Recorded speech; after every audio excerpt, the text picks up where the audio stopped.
Oh no, I'm muted. Okay, that's I think this is probably better. Um it says I've got 0 to 1 viewers. Okay, now they're starting to come in, which is good because I have people commenting. So you may have noticed that the production value has gone up considerably since last time. I'm on StreamYard, which apparently can stream to multiple platforms, but not X unless you have a premium account. Hey, Eric, why don't you post many videos? That's a great question, Andrew. And the response is that I actually run a law firm here in Los Angeles, and it's extremely time consuming. John and Jennifer Atkinson, great to see you. Board members of GalDef. So to answer your question, we are going to produce a lot more social media content, right? Like in this live, John Geisheker, who's the executive director of Doctors Opposing Circumcision, he's going to join. We're going to talk about what DOC does, Doctors Opposing Circumcision. We're going to, oh, 1 second. I gotcha. I see you, Jessica, who's my moderator. But we're going to start making more content as we move forward. It's just I needed the freedom to do so, right? When I was in law school, that was pretty consuming. And then, they add a lot of debts, and then you got to learn how to litigate. And now that the nonprofit's up and we're about to launch the GoFundMe for Intact Global to start the first constitutional litigation, there's a little more freedom. I've got a big trial in early October. So if that goes well, then I'll have a lot more freedom to dedicate my efforts to making content, right? Making content, growing the movement, because Intact Global is starting to get a lot of, applications for people to volunteer. Like I just spoke this morning with the founder of a very successful social media editing company, right? And he's like, how do I help you? I will donate my company's resources. I'm like, that's great. And that's what we need. And so Intact Global will have like some initiative where you can submit a 30-second to 2-minute video of why you support protecting children from this type of violence. And then we can get free editing to edit it, make it nice, and put it out there. And we can have an entire, like an enormous amount of social media content. And as my beautiful moderator, Ocean Burst, said, please hit like. Like this video, share it, and because we want to get as many eyes on this as possible, right? So those of you who joined, you saw probably the thumbnail that our guest speaker today, and I'm going to try to have a lot of guests. We're going to start with one guest, and maybe we'll work our way up depending on how things develop. But our guest speaker today is John Geisheker, and he's the executive director of the nonprofit Doctors Opposing Circumcision. I see GalDef is in the chat too. Love you, GalDef, as is John Atkinson. And so as the executive director, John's going to tell you what he does for DOC. He's also going to discuss the matching campaign that DOC has announced for Intact Global's first constitutional litigation, which we're going to launch the fundraiser on September 16th. Prevail over the system. Love the comment. Finally, some good quality content on the Intactivist side. So anyways, I'd like to welcome John. I'm going to add you to stage, John. Can you hear us? Is that me? That's you, baby. I hope so. Okay. How's it going? It's going okay, except that, on a side note, I'm nursing my wife who fell and broke her arm. And so I'm the cook, bottle washer, laundry doer, changer of clothes, etc. So no. Anyway, well, she's I appreciate you okay making the time. Yeah. My girlfriend just went to London, so I am the sole caretaker of our dog now, our puppy, which, it's okay. It's not the same. Might be easier than caring for an injured wife. I agree. And he complains less probably. So anyway. Well, thank you for joining, John. As I was kind of mentioning, and people are entering the stream now, but You're the executive director of Doctors Opposing Circumcision. I'm the president of Intact Global. If you want to just kind of give our viewers kind of a high level overview, what does Doctors Opposing Circumcision, or DOC, do? Well, first of all, I've been with DOC since about 2000, maybe 1999. I can't remember. And I direct DOC, which means I help a whole bunch of international physicians who are concerned about circumcision as human rights abuse. And I mean, I have lots of tasks. I advise men who call me because they have been diagnosed with phimosis and are told they need a circumcision. And I remind them that it's not necessary to have a circumcision for phimosis, that you can easily deal with it.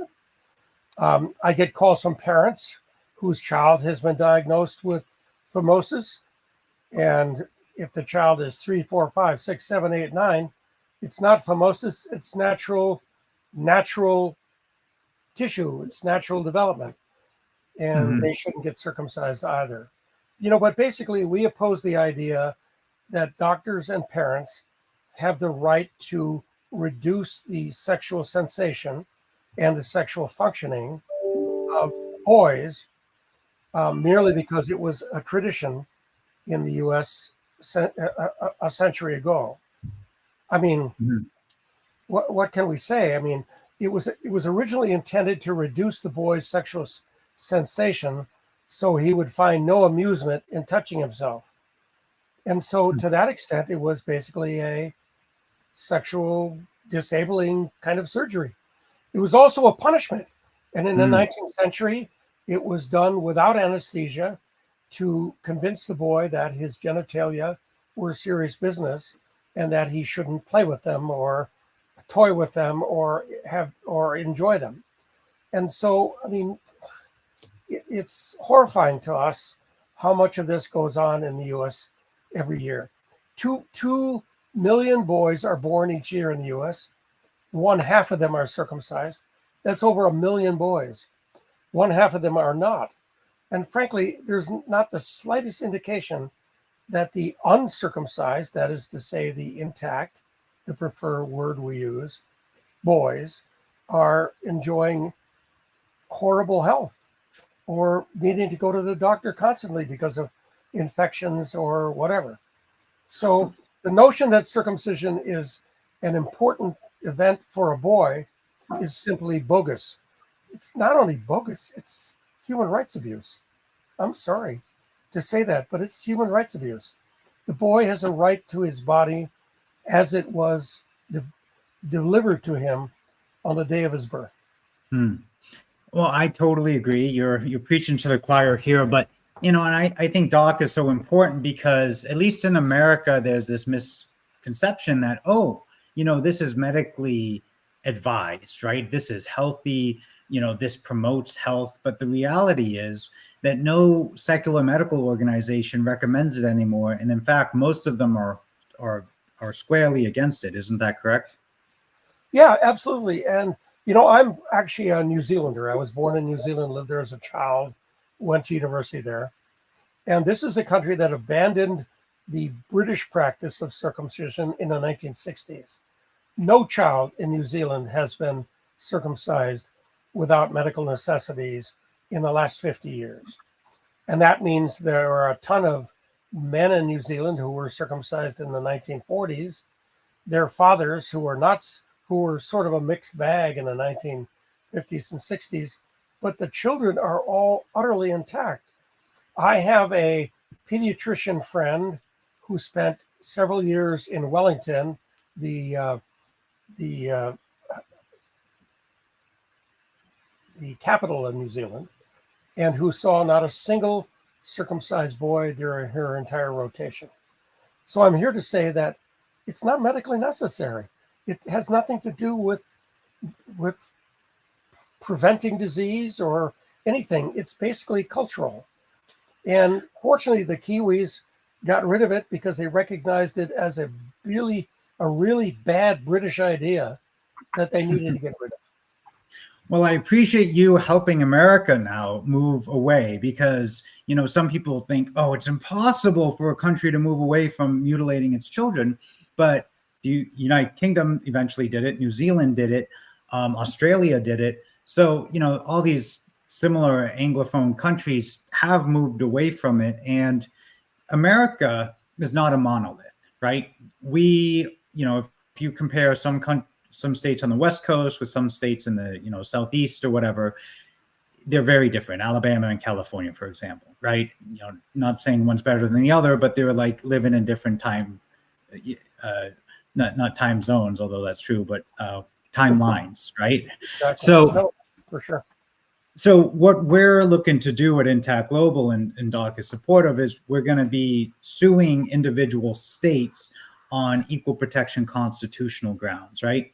And so I sent you the draft complaint today, John, and this is not like Which a quiz. I had a chance to study. Yep. Oh, great.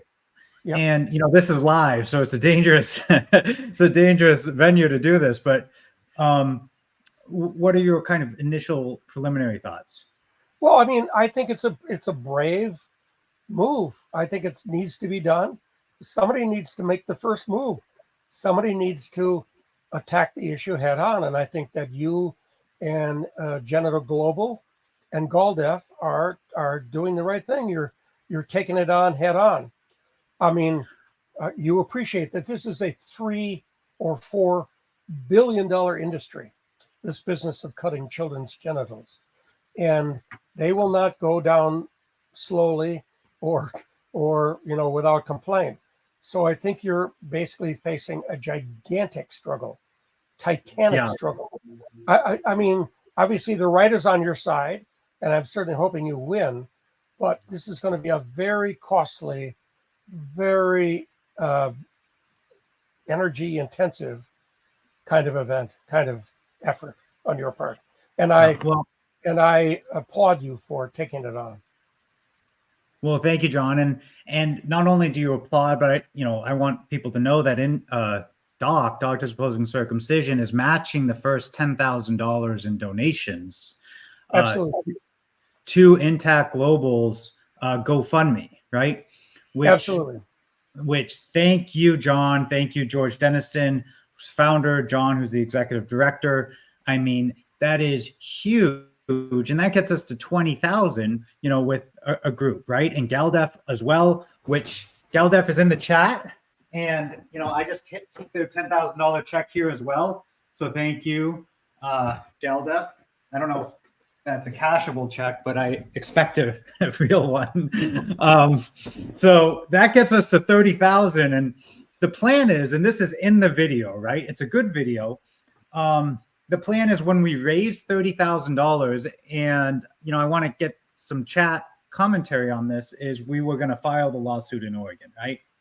Now, the alternative, and we can discuss this, John, and see what the viewers think as well, is an alternative. Okay, great, we raised $30,000. Why don't we host a press conference in Oregon, right, in the county in which the lawsuit is being filed, and film it.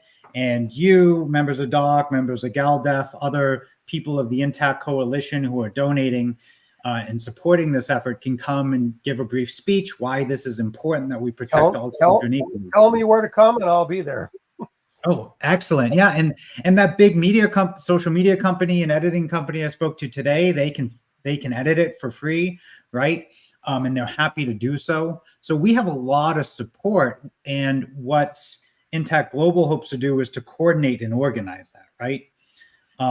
Because DOC speaks, it is a coalition of medical professionals, which I think is extremely important, because there is a misconception in America, and I wouldn't say uniquely America, but mostly America, that this is promoted for medical reasons, right? As opposed to cultural and financial. Well, it's promoted by a cadre of American physicians who simply are being dishonest.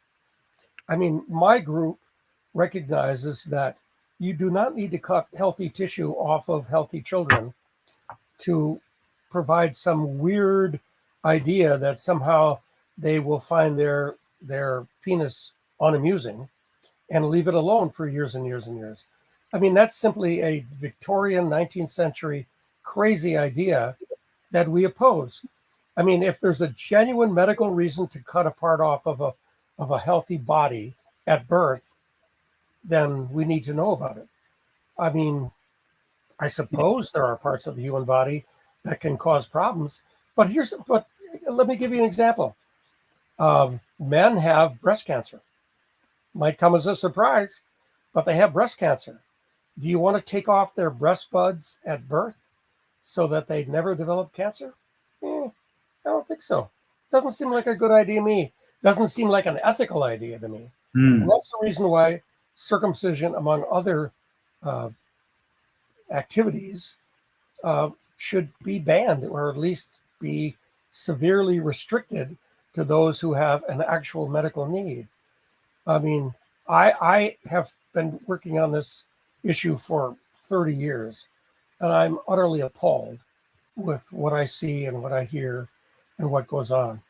And I just am hoping that in my lifetime, and I'm no longer young, that this will end and that I can move on from this planet, having had some effect on protecting boys from crappy medical malpractice. Well, you absolutely have had an effect, and I'm hoping that, well before you leave this planet, that we're done, right? Because, the way things have played out in a different timeline, this could have been resolved already, right? So, correct.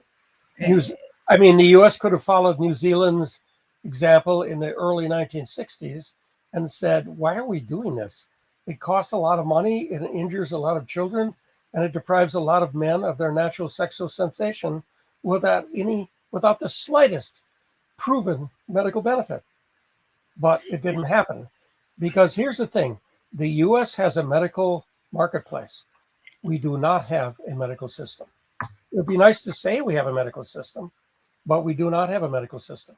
It's a medical marketplace, which means if you can sell a service, push a service, make a service seem necessary, you can make a living. Right. Well, and we were having some comments that, every mammal on the planet has a foreskin, male and female, right? Correct. We're not removing the foreskin of females, and that's actually a federal and state crime in 41 states. Correct. Right? So, and that's the crux of the equal protection argument. But and Mark Norris says that's where the contradiction lies: surgically removing healthy tissue from a healthy infant, putting their lives in peril from blood loss, infection, and permanent damage. Yeah, and I've attended half a dozen death cases in the U.S., and of course, the parents are usually go, "Oh, we're sorry, we asked for that," and the doctors are going, "Well, this doesn't happen very often," but the child is dead, and the child had, I think, an ethical right to an actual life without needing any sort of unnecessary surgery. Yeah, it's so disingenuous to say, "Oh, well, complications are rare to parents whose child was killed by what was labeled as circumcision," right? Genital mutilation for no medical need. Correct. It's like, and there was a recent story in Palm Beach where a doctor literally severed a half to a third of the child's penis, right? And how are you going to explain that to your child? Oh, well, there was no medical need, but, But we wanted to do it anyway. Yeah, right? So you don't have a penis. And there's this misunderstanding that the foreskin isn't part of the penis just because people don't know. I didn't know for the first 18 years of my life, and I had access to education resources, but nobody told me, right? This wasn't a movement or as accessible or available 10, 20 years ago. Well, it's always been shrouded. It's been called the great secret. Marilyn Milos, who began the movement against circumcision in California in the late 1970s, has always said, this is a thing that's never discussed. It's really, it's a secret. You can mention it at a party and you'll soon know who your real friends are, because all your non-friends will leave. It's a subject that is so shrouded in secrecy. And that was, of course, the actual intention of the medical community. They want it not to be known what happens, that it hurts, that it's destructive, that it occasionally kills. They don't want anybody to know that. And so, of course, most parents have no notion of what they're electing. Some think it's medically necessary. Some think it's legally necessary, which is even more horrifying. That's something imposed on the Hispanic community and the immigrant community. They're told that you have to circumcise your child if you're coming to America. And of course, people who are trying to get here are deeply interested in doing everything they can to maintain their status as recently arrived people who need to be accepted. And of course they sucker for it. It's a horrible fraud. I am deeply distressed by what goes on there. Yeah, it is hard to conceive. And Mark Norris says, men are not born with defective, dangerous genitals. I'm a Kiwi, and I agree with this chap. So, you're in good company. Yeah. And there's some commentary that New Zealand hospitals cut the genitals of children. Some saying that there are still white Anglo New Zealanders who do it, but it's an extreme minority. Isn't that the case, John? Yeah, as far as I know. And of course, there are some Polynesian New Zealanders who demand the government do that to their children for cultural reasons. And I'm embarrassed to say that I think that the New Zealand medical community occasionally actually accommodates them, which I find very sad.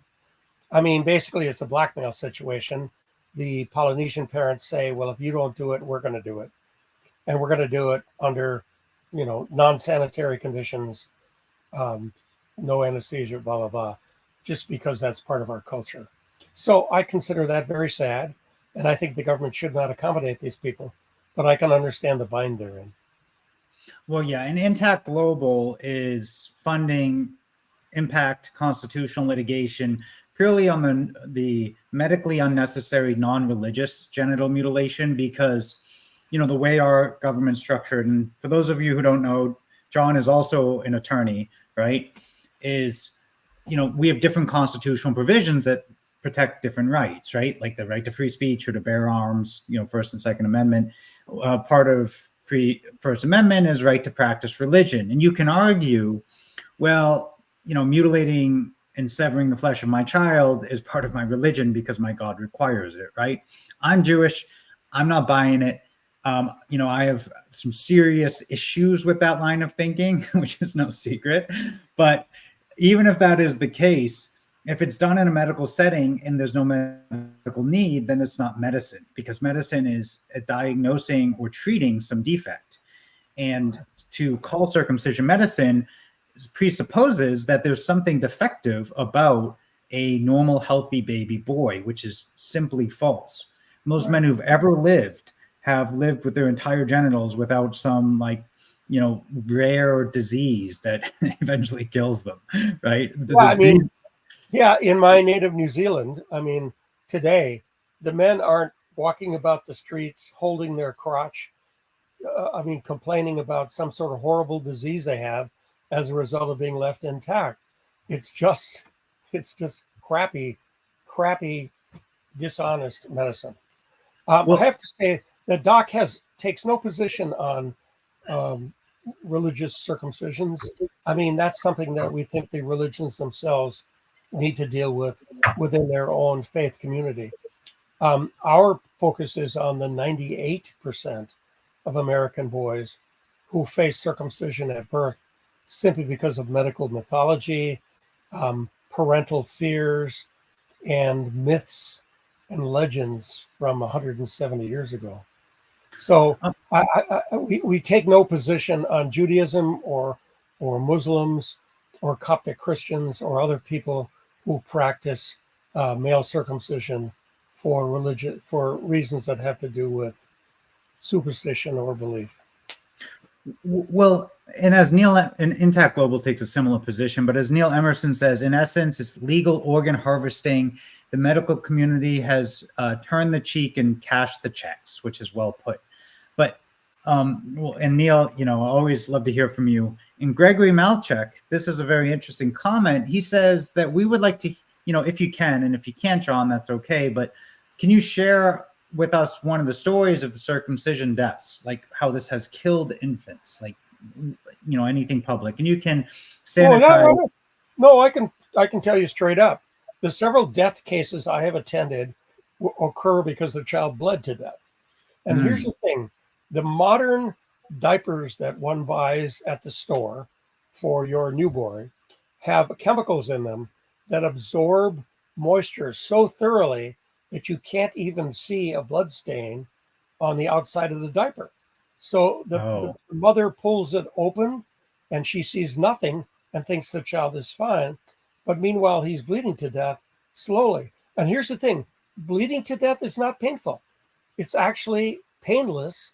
And the child just simply slips away into unconsciousness without any complaint.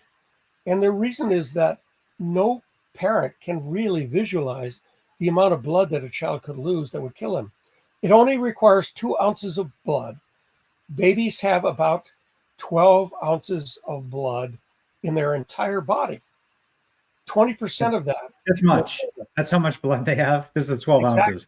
Exactly. And 2 ounces of that lost will cause the child to go into a hypovolemic shock and die. And so what happens, and it happens in the several cases I've attended, is the parents, they're tired. It's been a long day. The case I'm thinking of is a case on an Indian reservation where the parents drove many, many miles to get to the doctor. He discharged the baby into their charge and sent them home. Meanwhile, they had to go across an unpaved road to get back to their home, and the truck is bumping and bumping and bumping and bumping, and the child's wound dehisces, that is, it comes open and bleeds. And they don't see it till they get home, and they're exhausted from an hours-long journey, many hours-long journey. They don't check the child carefully, and the child bleeds to death. Now, mind you, if he had been circumcised in a hospital, there might have been an alert nurse who noticed that and called the attention to the surgical team to fix the situation. But one of the things I deal with all the time is that circumcisions in hospitals have actually decreased. Circumcisions in private clinics have actually increased. So what happens is the doctor does the circumcision on a child on a Thursday afternoon, Friday afternoon, hands the child back to the parents, who are then deputized as nurses and who are clearly unqualified for that task. And the child bleeds to death hours later because the parents are exhausted, they're stressed, it's been a trying time for them. And the poor child makes not a whimper as he dies. It's unbelievably sad. It's just, it haunts me. I mean, I know these cases in the top of my head. It just haunts me. It's so horrible. Yeah, and as Mark Norris notes, circumcision is the only wound bandaged in urine and feces, which is true and disgusting. But do you think, John, and I don't know what the years of these dates were, because we have, I have 3 great plaintiffs in Oregon, because we're about to launch this lawsuit. Well, we're going to do fundraising September 16th on Monday. We're going to start matching campaign from Doc, so thank you. And then once we raise 30,000, we'll either file it or we'll host a press conference and then file it with the press we'll see, but this, you've seen the complaint, it's on, you've seen the fundraising video. It's not theoretical, right? Like we're going ahead. So do you think that any of these parents who lost their child, the ultimate cost for this medically unnecessary genital mutilation, do you think any of them would be willing to sue their state for failure to equally protect their baby boy? No? Here's the thing. Even the case I can think of in Canada, in Vancouver, Canada, of a child who bled to death, the parents said, our next child, we're going to circumcise him too.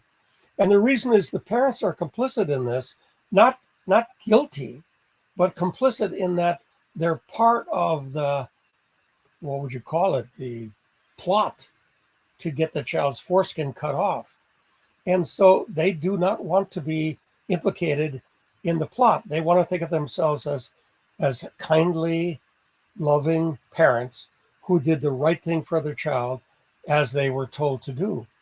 And so when they are caught out by the fact that their child dies, they definitely want to go into hiding. So I guarantee you, Eric, you will never get a single parent of a dead child to help you out. I can guarantee. Yeah, I could see the overwhelming grief and shame associated with that. Yeah, and guilt. Yeah, and guilt. Yeah, and guilt, grief, and shame. Quite the cocktail. At the same time, those parents could really help advance the law and protect other children. That would be a very noble thing. Wouldn't cost them anything, and it would help thousands, if not millions, of children have better lives and protect them from potentially fatal harm. The problem with using the parents of a dead child is, first, it's what I told you. They don't want to come forward because they feel guilty about what they agreed to, because it was nonsense. It was not something the child needed. It was baloney. It was medical fraud. Yeah. But also, I mean, why should they do that? It's not something you can hope for. And I don't think it's actually useful, because the medical community will argue accurately that the number of deaths per year is pretty low. I mean, there's about 1 million circumcisions a year in the US, and only maybe 100 to 200 deaths. And they will tell you there's actually one death, but that's not true. There's plenty of evidence that shows that children who die of circumcision, their deaths are never coded as circumcision deaths. They're coded as iatrogenic problems with anesthesia, anesthesia that didn't go well, parental neglect, blood disorder. I mean, there's any number of reasons why these deaths are coded as not circumcision deaths. And so, of course, the stats don't show much in the way of circumcision deaths. And they can claim that. Well, dishonestly, but they can claim that. Well, how many deaths of infants is okay for medically unnecessary surgery, right? Right. You know, do you have to take that, John? I can. Well, and that's a rhetorical question, right? I mean, is it 0? Is it 5? And it's not like death is the only outcome, right? Obviously, it's rare. There are millions of American men wandering around today with a badly mangled penis that they don't know was from their infant circumcision. Literally millions. I mean, there's a website started by a New Zealand colleague of mine called Circumcisions.com. Circumcisions, just like it sounds. And he has a botch gallery there, which shows the kinds of injuries that men have had to put up with. And frankly, there are millions of American men who have the handiwork of a 26-year-old ham-handed medical student who's doing his first circumcision and not doing a very good job of it, frankly. And I hear from those men constantly. I mean, one of the things I do is I run a hotline for Doc, listening to problems that men have and that families have over this issue. And there are a remarkable number of men who have just horrible scarring, keloids, neuromas, you name it, all sorts of problems related to their circumcision. And almost none of them ever knew where it came from. They're just astonished when they hear it was due to their infant circumcision.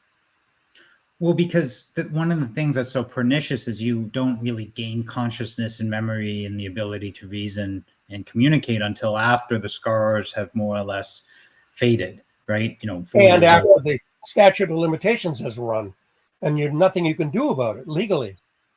Well, statute of limitations in some states only starts counting when you're 18, right? Like my plaintiff in Oregon is 17. So no matter in Oregon, statute of limitations are told till you're 18. So not very many states provide soon to be, late minors with that option. I've been down this trail. Well, wait, can you repeat that? Well, there are plenty of states that have a statute of repose, which is stronger than a statute of limitation and locks out the child's ability to ever bring a claim in his own name for an injury that occurred to him when he was a minor. So we have to watch out for that. But I mean, that's an arcane legal issue that perhaps you don't want to get into right now. But I'm just telling you that that minors often don't have that option. If they have that option in Oregon and you're about to exploit it, more power to you. I think that's terrific. Well, yeah, I mean, like in every state we bring these challenges to, and like I say every time, if there's some whale donor who's like, I want to make this national issue in 3 months, huge, 6-figure donation can do that. But every state that we file in, we research the statutory scheme, what it takes, jurisdiction, venue requirements, what is the specific cause of action. It's usually some type of judicial declaration regarding the state's constitution. So there's a lot of effort that goes into each one of these challenges, as you saw from the Oregon complaint. That took an incredible amount of effort. Right? I mean, yeah, that's no joke. And Peter Adler, who's of counsel to my law firm, and it's leading legal scholar, and actually, yeah, Peter's the man. He put an incredible amount of work in that. So, so when we sue more states, we can repurpose parts of that complaint, but we also need to craft it specifically to what is most likely to be successful based on that state's laws, right? Yeah, fair enough. No, I understand. I was a lawyer, law professor. I understand the complaints you're facing. And I appreciate that. We have a lot of viewers too, so the benefit is for people who are tuning in as well. But that's why it takes a lot of time, money, resources to file these, right? This Oregon complaint, and you're facing huge adversaries. I mean, people don't realize the American Academy of Pediatrics, who are the brokers of this mutilation in the U.S., are ridiculously overfunded. I mean, there's 20,000 pediatricians, and if they all chip in $20, they're going to crush you with gigantic amounts of money and pleadings and the most expensive law firms they can buy. So yeah, you need to have mega bucks behind you to make this work. Okay, so we've got a bunch of comments that I'd like to address, and we can do it together. One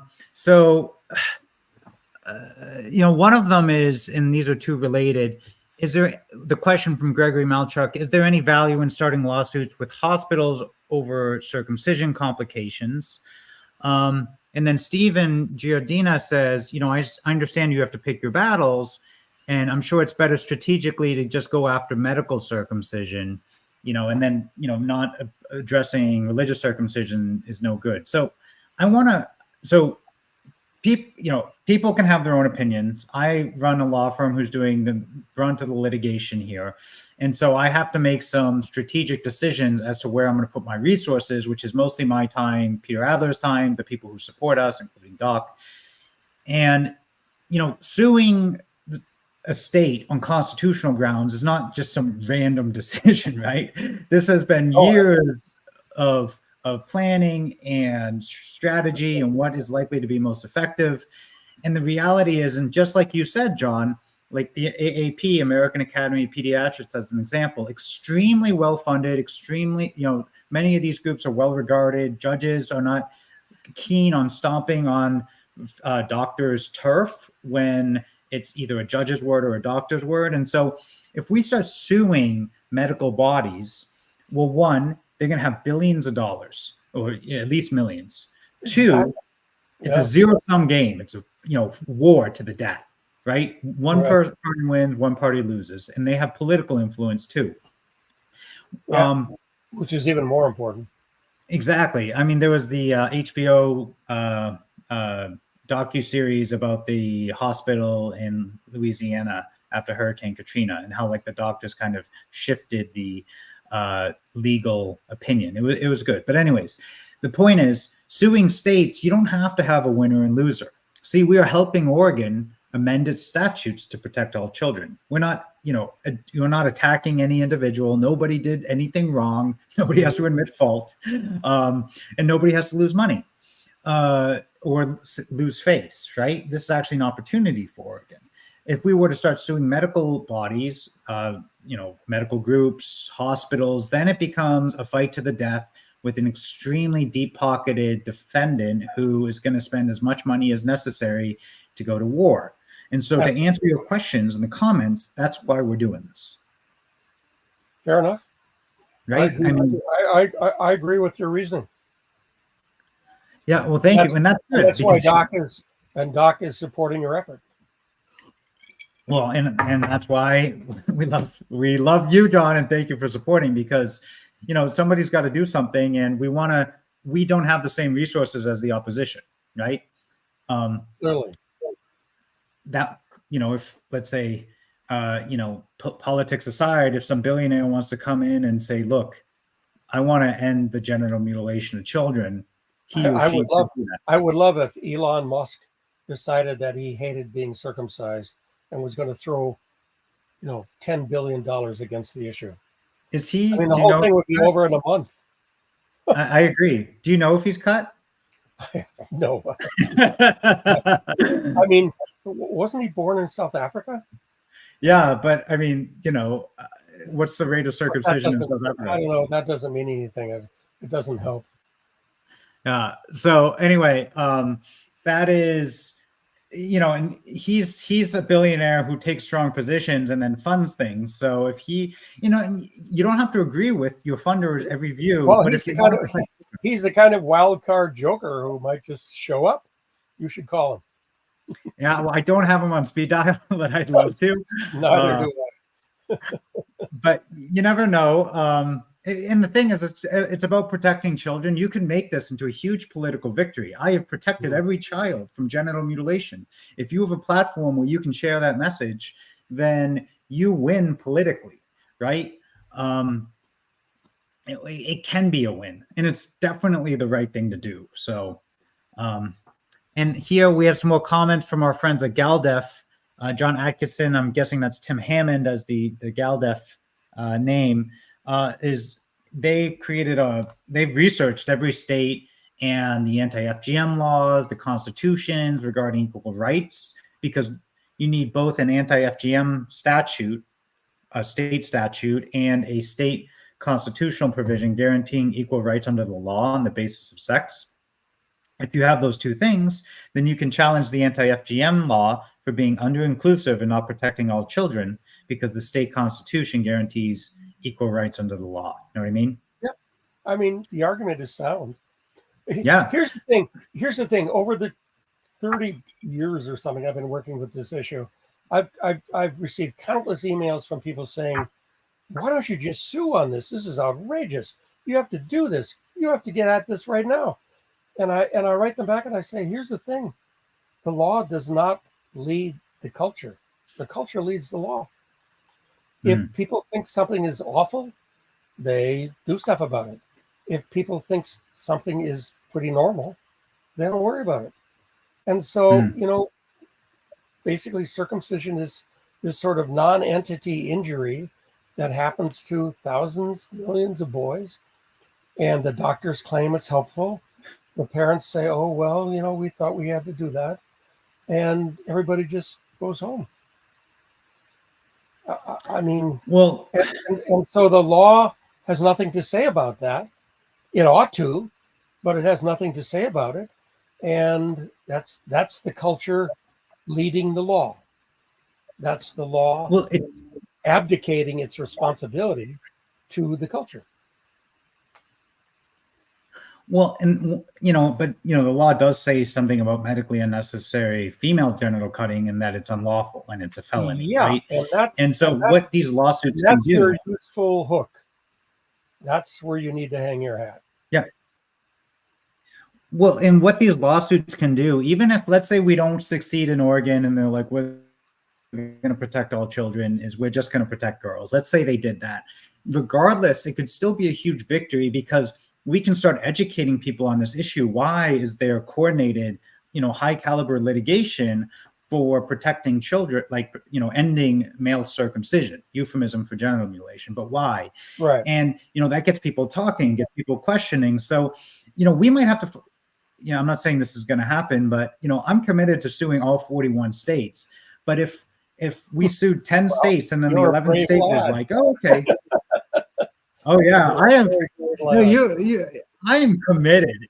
And it's gonna have a positive feedback effect, because this is the right thing to do. The universe wants it. And even in my life, everything has kind of has supported me in this mission, right? I was talking to Anthony Lasquardo this afternoon, the president of Intaction, and he's like, hero, he's a wonderful guy. yeah, wonderful guy. And he's like, Harvard terminating you was the best thing you ever had. Now you have a business, you have a girlfriend, you get a great life in LA, and now you're doing this litigation. I was like, you're right. So, it's okay, right? And also that litigation taught me how to litigate in federal court, how to file a writ of certiorari to the Supreme Court. There was a lot of benefits from this. So, and I'm still 32, so I got time, I have energy, and I am, we are committed to fixing this, and it's time, right? We just need that one billionaire, random kid, the guy who made Minecraft. Yeah. Oh, wow. Marcus Persson. Have you ever heard of him, John? No, but give me his phone number. I'll call him tomorrow. Marcus Persson. I'm going to Google him right now. I messaged this guy who runs a Bitcoin company today. Bitcoin does pretty well, right? So if you got into it, and he knows a lot of the tech billionaires. He's not like that level, right? But he knows them, and so he's been pitching this. We need a tech billionaire with a botched circumcision. Well, he doesn't. He could just have a regular because the foreskin's important. If you're missing it. That's true. He could have a regular one that he doesn't want because he senses that he's lost most of his sexual sensation. I mean, men who are circumcised don't realize they've lost 75% of the sexual sensation they were born with. 75% or more. And as they age, it gets worse. And, I'm at the age, I'm 78. I'm at the age where I have to consult a urologist for various conditions, which we won't discuss here. But my life. But even my urologist agrees that if American men knew what happened to them, they would march on their local hospital with a pitchfork and a torch. She says that candidly. She says she knows that circumcised men have lost sexual function merely because of their circumcision. No question about it. It's not even arguable. And that was the point of it originally. That was the point of it 170 years ago. And it has not. The only thing that's changed is the advertising. In the 1960s, doctors stopped advertising circumcision as a way to detune your child and started advertising it as a method of preventing disease. That was a wonderful little switchover that they created that has put them in great stead. I have said to business people, you should do a paper on the marketing of circumcision by the American medical community, because it is one of the most brilliant and stage managed and wonderfully fine-tuned scams that has ever been perpetrated. I agree. And I have my opinions about that. I'm not going to share it right now, but I've got another question for you, John. Sure. Can you see this on the screen? Is mislabeling? Can you see that comment? Is mislabeling the cause of death fraudulent? No, because you could put down any number of things. So you can put down blood loss, idiopathic result of anesthesia, parental neglect. You can subscribe to any number of things because nothing ever happens for a single result. There's always a pattern. And so that's how they get away with it. If we're talking about circumcision death certificates. Well, yeah, and maybe, this would be a conversation for David Llewellyn too. He's known as the circumcision lawyer. He does a lot of personal injury lawsuits. He's fabulous guy. Yeah. I have a lot of respect for David, and that might be something. And I do as well. That's a good question, Gregory Melchuk, but that's probably you know, yeah, so we're gonna see how things play out, right? I appreciate Doc, and you're on the front lines with GalDef and GalDef. Thank you, Tim. It's important to stay positive. There's a saying: it's better to light one candle than to curse the darkness. So thank you, Eric and John. I agree. And may I put in a small commercial here? A lot of the people at Doc are old. A lot of the people at Intact America are old. A lot of the people at the old NoCirc are old. A lot of us are old. And we're really hoping that the younger generation will pick up the torch and carry this fight forward. I mean, I'm 78. I have no sense that I will ever see the end of this particular human rights abuse in the US. I've got to hope that Gen Z and a lot of other people who are, 50, 60 years younger than me will figure this out, notice that it's a human rights abuse, and plunge on. I'll be long gone, but I would love to go to my destiny knowing that something happened and that the young people picked up this idea and ran with it. And to that extent, Eric, I thank you. I know you're 60 years my junior. Well, thank you, John. And I contest the issue that circumcision is going to outlive you. Medically unnecessary, non-religious genital mutilation. Wow. Right? Would I be amazed, surprised, and pleased if you were right about that? Well, I want to sue 40 states, and I just need Marcus Persson, the founder of Minecraft, or some other billionaire who's opposed to this. Yeah, Elon Musk. I don't think you can count on Bill Gates or Melinda Gates. Lost cause. You name it. No, I don't either. Bill Gates looks like a sad sack, right? Well, he was the one who promoted circumcision in Africa. He promoted circumcision in Africa as an HIV panacea. It was the stupidest, most horrible idea. And what is it? In 2006, Doc submitted a very formal document to them, signed by 100 physicians, saying this was an incredibly stupid idea. And you know what? We never even got a single reply. I never even got a phone call saying F you. I just got nothing. Crickets. Nothing happened. And it was really sad because it turns out that circumcision is not the solution to HIV in Africa. It's far from it. It actually encourages HIV in Africa. And this is an organization with mega bucks who didn't get it. Yeah. They just Could you explain to the viewers how it encourages HIV? Well, because men in Africa who've had a circumcision done, as they say, the European way, say, well, I can't get HIV now, so I don't need to use a condom. So basically, they're putting females at risk because they're saying that they're HIV negative, they're HIV immune. It's crap. It was perfectly obvious. You could understand a young man in a village convincing the local village maiden that because he's circumcised, he can't give or get HIV. A really, really bad idea, because it turns out you can get and give HIV even if you're circumcised. And well, of course, there are millions of those men in Africa spreading HIV even as we speak. It's absolutely shocking to me, absolutely shocking. And Doc said so in 2006. I think I was published in PLOS on the same subject around the same era. And nevertheless, they plunged ahead.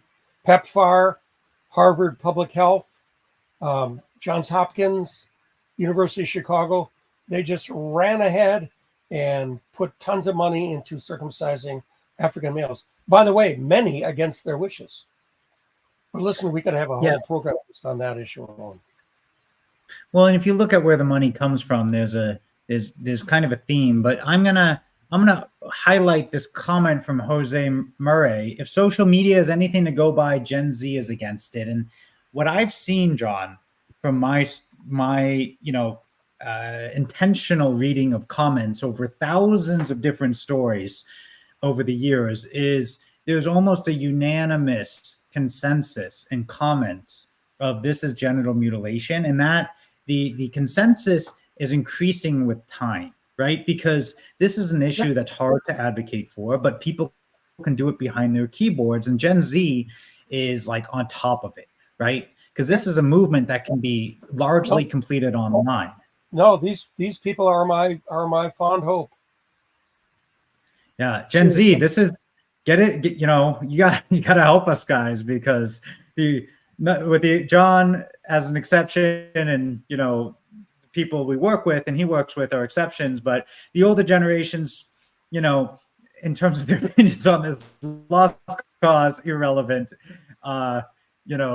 borderline developmentally disordered in their thinking when it comes to mutilating infants. Hey, Eric, so I have to warn you that Gen Z, that's where it's at. Yeah. I have to warn you that my computer just told me that it's gonna shut off soon unless it's plugged into a power outlet, and I'm in my guest bedroom where the light is best, and I don't have my charger. So okay, well, we can wrap this up at an hour. This was good. Maybe George can join me on a live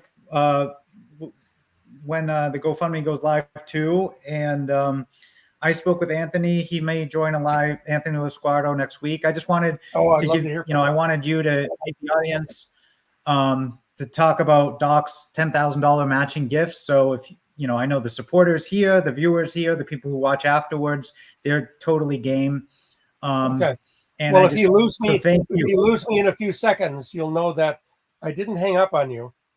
I think your effort is terrific, and I want to thank everyone out there who is helping your effort, because I think it's terrific. Well, including Doc and you. So thank you, John. I really appreciate you. And it's going to be great. I mean, come September 16th, we're going to start raising resources for this. And then shortly thereafter, we'll file the first challenge. I've got potential plaintiffs lined up in other states, like people who are considering it. I want to get committed plaintiffs, because I would be down to sue another state right on the heels of Oregon. If any of the viewers are potential plaintiffs, or people who could be, and GALDEF compiled the list of who would qualify, but it's anyone who was circumcised after the anti-FGM statute was passed, right?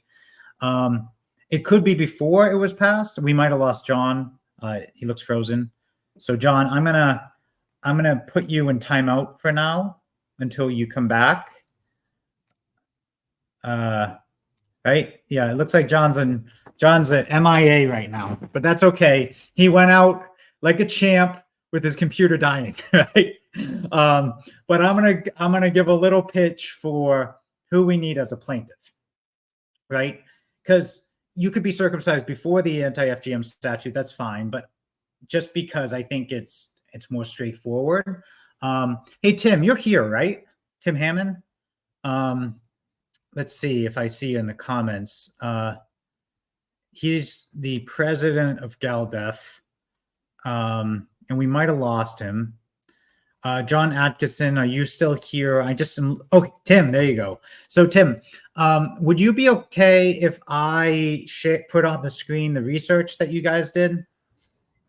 I just want to show people what's going on. And you could say no. I'm just basically people born 1997 or later. Great question. Well, here's the thing. Here, let's put that up. So here's the thing. States in America, hell yeah. Okay, thank you, Tim. States in America have passed anti-FGM laws from 1996 to like 2022, right? So I'm going to open up the spreadsheet that GALDEF did, and let's see. Oh, John, are you with us again? Okay, maybe not. Well, my computer is. Okay, well, I'm about to share my screen. Share a screen to see this layout. Okay, this is my first time on StreamYard, so you'll have to forgive me. Share a screen. Screen sharing is easiest with 2 monitors. Well, I have 3, so that should be okay. I'm going to share. Here we go. Can you guys see this spreadsheet? It looks like yes. I'm just going to go with yes. You guys can see it. So this, like I said, this is not a random operation, right? This is a collection of many different people. Very small. That's okay. It can be very small, but I'll zoom in a little. So these are 9 states, Alabama to New Mexico, who do not have an anti-FGM law, right? And these are the other 41 states that do. Now, in this column, this is the year in which the anti-FGM law was effective, right? So in Oregon, for example, where we're starting our first lawsuit, 1999 is when they passed their anti-FGM law, which means it would be great to get a plaintiff who's 25 years or younger, just because there's no argument, oh, there's no way it could have been harmed you. Now, there is a legal doctrine, which is like, the name escapes me, but it's like, the issue was passed, but it's capable of being repeating. And where this is commonly used is abortion, because it takes more than 9 months, the amount of time for gestation, for a case to be adjudicated. So even if the woman who had this abortion issue, either the baby was had or not, you still got to decide the abortion case, because other women are going to have the same thing. And you can make a very compelling argument with circumcision, same thing there, which I think is true. But we're looking for plaintiffs who were circumcised in the target state after, let's say in Colorado, after 1999. Now, take a look. If you're really a committed plaintiff, you could take a look at this, pause the screen and see, do you know someone who was circumcised after these target dates? Let's say it's Wyoming, right? Well, maybe you can't sue, but a parent can sue on behalf of a child. Let's say a parent circumcises their child. I'm going to mute you for a second, John, just because I'm getting some static. John, you still with us? Anyway, let's say, someone in Wyoming and they John, you with us? I don't know that, Eric. Can you hear me? I can hear you. Can you hear me? Yes, I can hear you.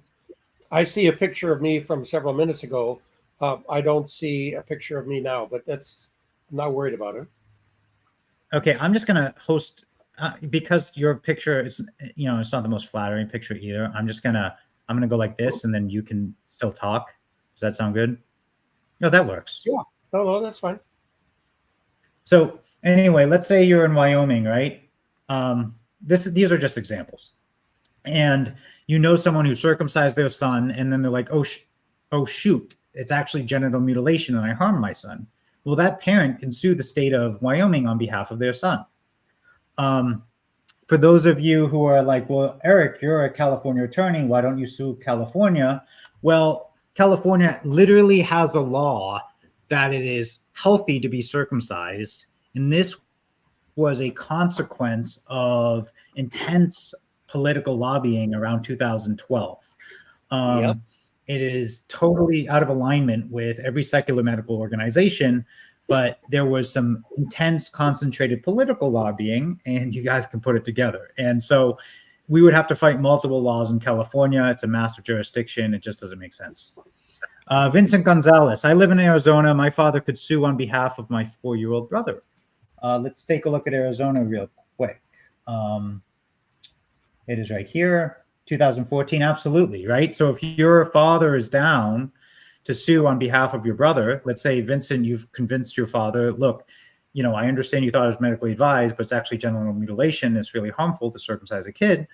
Then we could sue in Arizona, right? Well, there's a little more nuance, and I'm sorry, because this is law and it's nuanced, but the column D is whether it has an equal rights amendment. And that is also usually required. And it's some type of amendment or provision in your constitution that says every statute must equally protect every individual on certain categories, and sex is usually one of them. So Arizona is not an ideal state, unfortunately. So that's what's going on here. So thank you, Gelda, for compiling that. They are an excellent collaborator in this, as is Doc, and we're going to do this together. I'm going to stop sharing. So that's how we're picking plaintiffs. I think we'll probably wrap this up soon. Let's see some final comments. Galdef Tim Hammond said the California law was a direct backlash by legislators after the threat from the failed San Francisco ballot initiative. So Tim, we should get on this live soon as well. And we could talk about this, but that was in 2012. They tried to ban circumcision locally, and then there was new laws passed in the Health and Safety Code, essentially saying you cannot regulate circumcision locally. And it's healthy, right? So Peter Abbott says, screw California, sue anyway. Well, like I said before, I only have so many resources. I have only so many hours in the day, and I want to use your donations as effectively as I can, right? So that's why we are deliberate in our choice. So it turns out they can still hear me. So we can hear you, John. I think we're going to wrap up soon. Okay. I think we're going to wrap up thank now. You. Thank you. Thank you, Eric. I appreciate your time. Yeah, I appreciate your time and your support, John, and we'll be in touch. Okay. Sounds good. Sorry about the glitch. I'll have my battery better charged next time. Yeah, you made it 95% of the way. That's great. So don't worry about it. Okay. Cheers. You figured it out at the very end. Thank you, John. All right. Thank you, everybody, for tuning in. We did a live last week. We did a live today, 7 days later. I will try to do another live at least in the next 7 days. I would like to do it more frequently, but just so you guys understand, I have a big trial coming up in early October that I just was hired as lead counsel, so I need to prepare for that. And then we also have the September 16th GoFundMe fundraiser launch. So there's a lot of prep work to do before that. So if possible, I would do a live every day, and maybe we will. We had about 50 viewers, consistently throughout. There is a subreddit. So someone said subreddit info, please. I'm going to urge everyone who's on Reddit, and I'm not a big Reddit guy, but I will get, I'll do my best. I made a subreddit, and I'm going to put it in the chat. Hopefully it works. Here it is, reddit.com/r/intactglobal. Join that subreddit. I am the only moderator, and I don't check often. So if you want to be a moderator, get in touch with me. Because we're going to make a community there. Maybe we'll make a Discord community. We'll see how it goes. But this is Steve Tomato. He said he joined. You're the man. I appreciate that. And just a little interesting story about Reddit. I'm Attorney Clopper there too, right? Rachel, I love that. I'm so happy that your boys are intact because you've seen my content and advocacy. That makes me very happy to see. But when I made the Intact Global subreddit, it was immediately banned. And then after an appeal, it was unbanned. So, Reddit wasn't the most friendly platform, but, maybe we just need to be careful or whatever. Yes, Discord as well. So, Intact Global will make a Discord channel. I might make one for my own channels. We'll see. Please be patient as we scale up the social media operations. I have great support, but I need more support. I have limited resources. I only have, I would say, 17 or 18 hours in the day if you don't, not including sleep. So we are going to continue to grow this. I would love to say thank you, Ocean Birth, my moderator. Make sure you follow her. That's how you spell it. She's got a great YouTube channel. So thank you, Ocean Birth. And there's an interview with me and other notable people in the movement because she's making a documentary. And I will host another YouTube live as soon as I can. Sorry, I didn't mean to do that. Do you have a TikTok for Intact Global? I do. It's Intact Global Inc., right? All of our handles, for the most part, are what I'm going to put right now on the screen. So we have a TikTok, Intact Global. It's Intact Global Inc. We have a X. We have a LinkedIn page. We have a YouTube. But I need help managing those things. Like, I'm a pretty busy trial attorney, to put it lightly, and it's going to get worse for me, or just busier before it doesn't. So we need help managing the day-to-day of Intact Global to grow this. And like I mentioned before, big post-production social media company. I got in touch with the founder today. He is enthusiastic to help, but I also need people to submit videos as to why they support what Intact Global is looking to do in protecting all children from genital mutilation, non-religious. So there's a lot to do. Look at the intactglobal.org website, right? Because that will, that has a lot of information as to how you get involved. And Stephen Giordana says, are all your trials about circumcision? No, this has nothing to do with circumcision. But it's 7 figures of a good guy who was railroaded by some bullies, and, we're going to get his life back. So that's what's going on. I love and appreciate all of you. Subscribe to my channel. Subscribe to YouTube. If you're watching this on Facebook, subscribe to YouTube. Follow my Instagram and X. Attorney Clopper is the handle. And I will host another YouTube live next week at latest. And I'll try to get another guest as well. And we'll talk about what their organization does. And hopefully they'll want to join the Intact Coalition that we're building. So thank you all. And thank you for keeping it civil. And whatever we do, we are doing it to protect the children. So subscribe, like, and subscribe to Ocean Birth as well. All right. Thank you, guys. Bye.